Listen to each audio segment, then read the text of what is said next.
में थकी हैं। इनको देखो छोटी वाली को, और इनकी मम्मी को देखो, ये तो इतना थक गई हैं कि उठ भी नहीं रही हैं। तेरे को बतासा मांग रहा।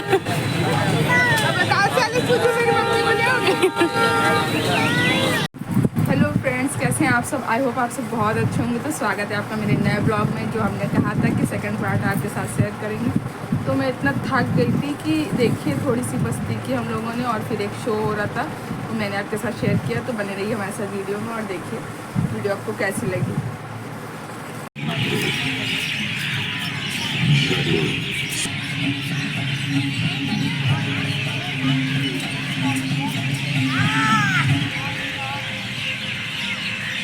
पुराण बताते हैं कि पांडवप्रस्थ के वन को साफ करके पांडवों ने इंद्रप्रस्थ बचाया था। शंकर पार्वती को लेकर वहां बसने चले आए थे। पुराणों को छोड़कर इतिहास की ओर चले तो कुछ लोग मानते हैं कि कोलकाता नाम के एक छोटे से गांव को कलकत्ता नाम के महानगर में बदला, बनाया, बसाया था ईस्ट इंडिया कंपनी के जॉब चार्नक ने सन 1690 में। फिर 1727 में पानी की किल्लत के चलते अपने आमेर के किले से नीचे उतरकर महाराजा सवाई जयसिंह ने जयपुर की स्थापना की थी और अपना कानपुर जहां तक शहरों की उम्र का सवाल है, अपना कानपुर एक बहुत ही कम उम्र नौजवान शहर है जो सिर्फ लगभग 225 साल पहले बसा था। पर आप उसे किसी से कम समझने की गलती मत कर बैठिएगा। अगर आप इस नगर की जड़ों में जाएंगे तो आप यह भी कह सकते हैं कि अगर यह स्थान न होता तो शायद दुनिया में हम आप भी नहीं होते, क्योंकि यहाँ से 20 मील दूर ही तो ब्रह्मावर्त घाट पर बैठकर भगवान ब्रह्मा ने मानव को गढ़ा था और मानव जाति की। तो ये है फ्रेंड्स कानपुर का फूल बाग, जहाँ पर हर शाम 7 बजे एक शो होता है जो कि बहुत ही अच्छा होता है और बच्चों को तो ज़रूर दिखाना चाहिए। तो आप लोग जाइए और ज़रूर देखिए कि कितना अच्छा ये शो होता है। तो आगे बहुत कुछ मैंने आपको दिखाया है, तो बने रहिए हमारे साथ वीडियो में और प्लीज़ वीडियो को लाइक, शेयर और चैनल को सब्सक्राइब ज़रूर करिए। और टिकट प्राइस भी कुछ ज़्यादा नहीं है, सिर्फ 25 रुपये है। आप 25 रुपये में शो भी देख सकते हैं और पार्क भी घूम सकते हैं। तो ज़रूर एक बार यहाँ पर विज़िट करिए। अयोध्या के बाद सीता जी को आश्रय मिला था। वन देवी का नाम। सीता जी के 2 पुत्र लव और कुश का जन्म भी वहीं हुआ था। वहीं हमारे कानपुर के बिठूर में तो वाल्मीकि जी ने रामायण रची थी, जिसे बाल कुशी लव की जोड़ी ने याद कर सारी दुनिया को सुनाया था।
लक्ष्मण सीता संग चले वन, राम न सोची जा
आज धरता फिर आया काकी पापी धरती पर काकी से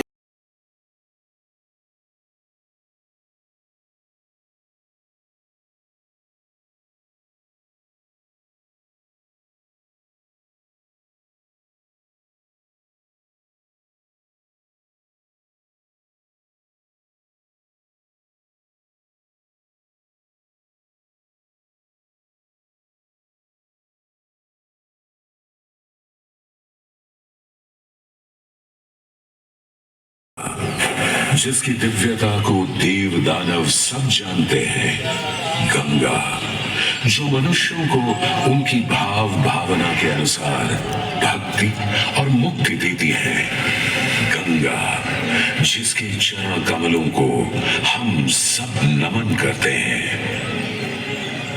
और सम्राट प्रियदर्शी अशोक के बनाए राजमार्ग पर बनी इस बस्ती की हस्ती तब अचानक बदल गई जब ईस्ट इंडिया कंपनी ने सन 1803 में इसे एक नया जिला और अपनी छावनी ही नहीं बल्कि उत्तर भारत के एक महत्वपूर्ण औद्योगिक शहर के रूप में भी बसाना शुरू किया। देखते देखते कान्हपुर कॉनपोर्ट बन गया और देश की पहली ऊनी कपड़ों की मिल यहां लग गई। सूती कपड़ों की बुनावट बनावट में कानपुर बॉम्बे अहमदाबाद ही नहीं, इंग्लैंड के मैनचेस्टर से भी टक्कर लेने लगा। उम्दा काम ने कानपुर का नाम दुनिया भर में फैला दिया।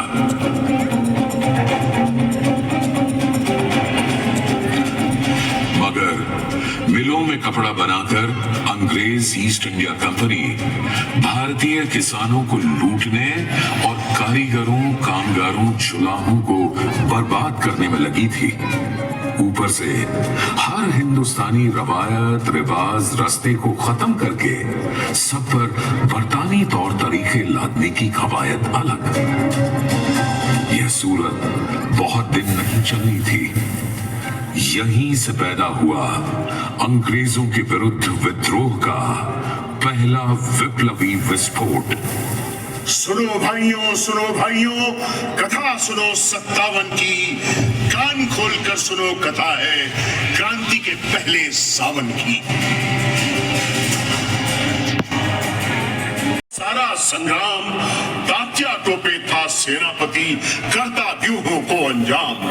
खान अजीमुल्लाह लगे थे हर सहायता लाने में, अफगानिस्तान हो या हो रूस, सबको ही समझाने में। 27 जून को अंग्रेजों को भगा भगा कर मारा इतना, बना दिया नाना को पेशवा, पूरा किया पुराना सपना।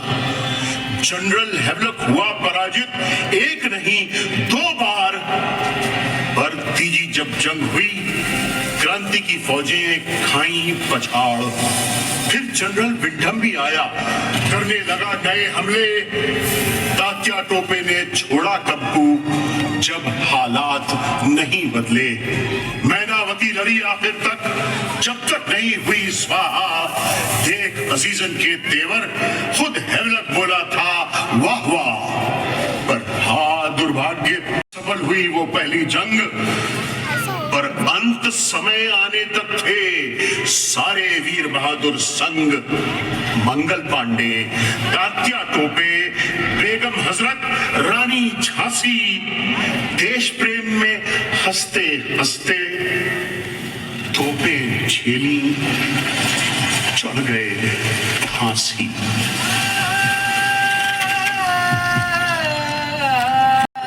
कानपुर से इलाहाबाद और लखनऊ से दिल्ली तक की शाहराह के सारे पेड़ों पर अब हिंदुस्तानी बहादुरों के मृत शरीर झूल रहे थे।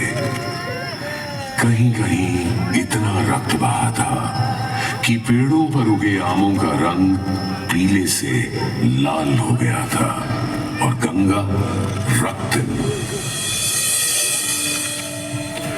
ये हिंदुस्तानियों की बहादुरी का सबूत था कि इतने अंग्रेज कानपुर के सती चौरा घाट पर हलाक हुए कि अंग्रेजी इतिहासकारों ने उस घाट का नाम ही मैसेकर या कातिल घाट रख दिया था। सदी बदलते न बदलते पूरे देश में शुरू हो गया था अंग्रेजी राज के खिलाफ एक नया स्वतंत्रता संग्राम। विद्यार्थी घर बन गया था, वहीं मुंशी दया नारायण निगम ने अपने जमाना में कौमी तराना सबसे पहले छापा था। सारे जहां से अच्छा हिंदुस्तान हमारा। एक तरफ गांधीवादी अहिंसावादी नौजवान थे, तो दूसरी तरफ हमारे कानपुर में ही भगत सिंह, चंद्रशेखर आजाद, भगवती चरण वोहरा, शचीन्द्र नाथ सान्याल, मनमथनाथ गुप्त, बटुकेश्वर दत्त और भी न जाने कितने वीर हिंदुस्तान को आजाद करवाने के लिए कुछ भी कर गुजरने को तैयार थे, फिर चाहे उन्हें हथियार भी क्यों ना उठाने पड़े। कानपुर के दुबले पतले कमसिन कमजोर से शिव वर्मा का डीएवी कॉलेज का हॉस्टल रूम इन सब युवा क्रांतिकारियों का केंद्र बन गया था। के काबिल थी बिस्मिल की तड़प, सुबह दम कोई अगर बालाए बाम आया तो क्या।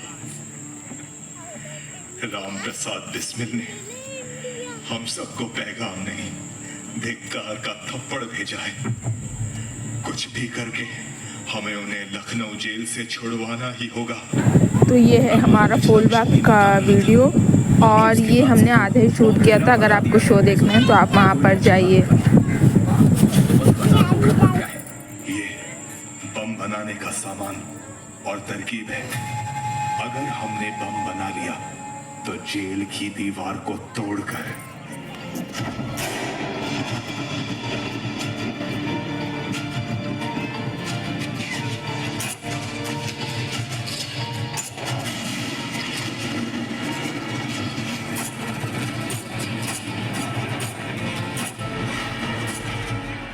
उनका फांसी चढ़ा दिया गया।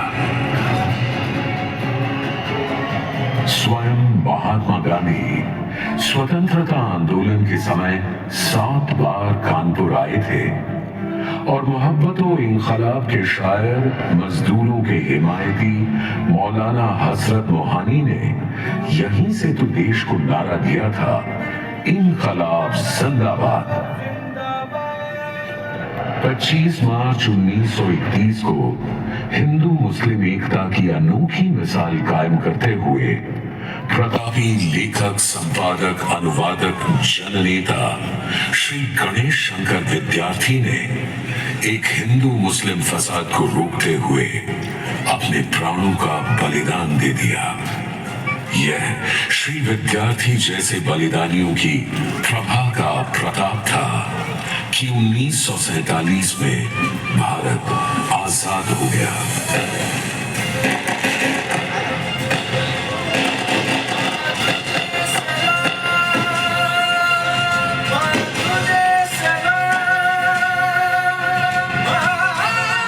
भाभी तुम इंस्टा पे सीधी बना लो, उन्हें भी भेज देना।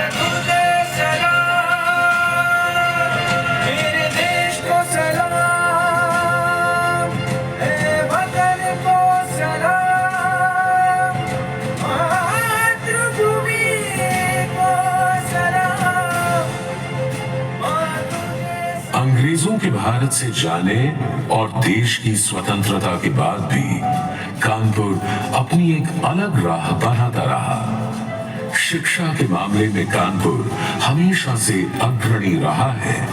क्राइस्ट चर्च, पीपीएन, वीएसएसडी, बीएनएसडी और डीएवी कॉलेज जैसे तमाम संस्थानों ने भारत मां का माथा ऊंचा किया है। देश और दुनिया को एकात्म मानववाद, यह इंटेग्रल ह्यूमनिज्म का सिद्धांत और संस्कार देने वाले पंडित दीनदयाल उपाध्याय ने कानपुर सनातन धर्म कॉलेज से ही स्नातक की शिक्षा प्राप्त की थी और डीएवी कॉलेज कदाचित संसार का अकेला ऐसा कॉलेज होगा जहां से किसी देश के प्रधानमंत्री और राष्ट्रपति दोनों बने हों। जब देश में नए 5 प्रौद्योगिकी संस्थान बने तो कानपुर में नींव डाली गई आईआईटी की, जो भारत ही नहीं सारी दुनिया के लिए कल्याणकारी सिद्ध हो रहा है।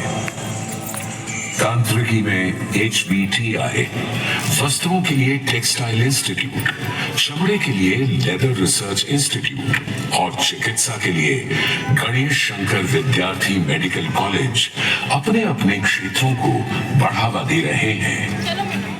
यहाँ की चंद्रशेखर आजाद यूनिवर्सिटी। तो ये था फ्रेंड मेरा आज का वीडियो जो मैंने सेकंड पार्ट में आपके साथ शेयर किया। प्लीज़ अगर वीडियो अच्छा लगा हो तो वीडियो को लाइक करो और चैनल को ज़रूर से ज़रूर सब्सक्राइब करें और कमेंट करके ज़रूर बताइएगा कि आपको वीडियो कैसे लगी। Bye bye.